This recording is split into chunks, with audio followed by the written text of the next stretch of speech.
Hey, what's up guys? Last week's video wrapped up the family road trip through South Korea, taking a look at Seoul and some of the aspects around. Lucky for me, the girlfriend's family invited me out to another family vacation, this time stateside, but in an extremely famous fishing location in the northwest US. So Homer was chosen by the Padre primarily due to its fishing offerings. But of course, while they offer all kinds of outdoor and water-related activities, they have all kinds of fun things to do.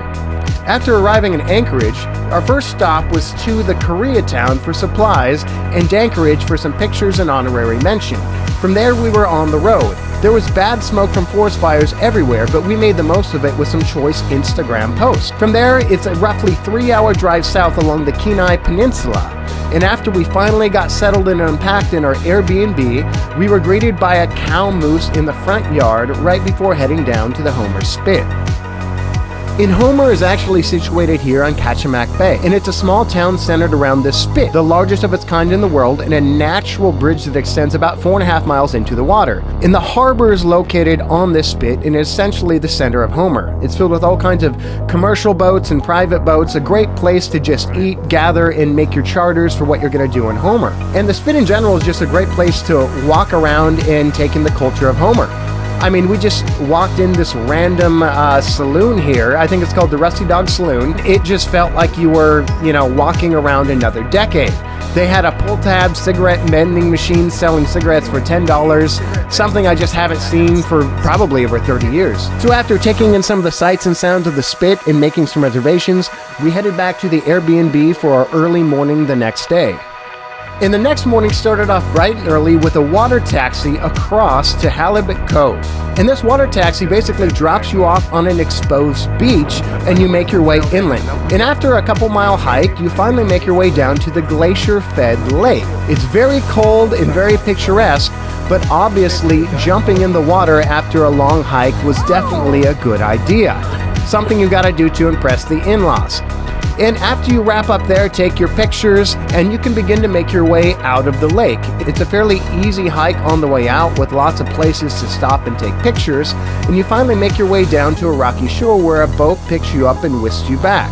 Don't forget to stop by Gull Island, a beautiful protected spot full of birds, but watch out, they tend to be a bit messy. After that day, we stopped by a restaurant for some Alaskan king crab, where we learned that sometimes when it's out of season, you have to ask for Alaskan orange crab, which isn't exactly the same, but is similar.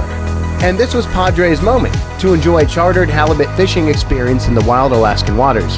And to be honest, it was very fun, but a pretty long boat ride for the minimum action we actually had.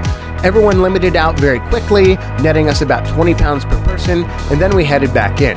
My favorite part was actually watching this deckhand expertly fillet 40 of these halibut back to back to back on the way in. Truly exceptional and a skill set I definitely don't have. With the amazing views on the way back in, Padre commissioned us to charter a salmon trip for the following morning. So at 3 a.m. we packed into the Suburban and drove 45 minutes to meet our guide.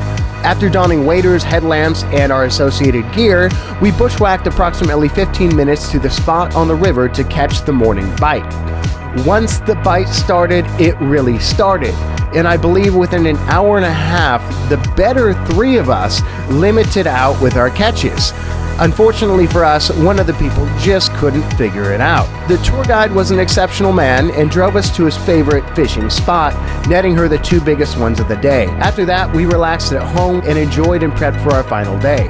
We took it relatively easy the last day, exploring downtown Homer and taking our time eating at a local diner, heading out into the water again, seeing if we could score some free farmed sea oysters, narrowly avoiding shipwreck with the local sea life, and generally just relaxing and taking in the sights of Kachemak Bay and the surrounding mountains.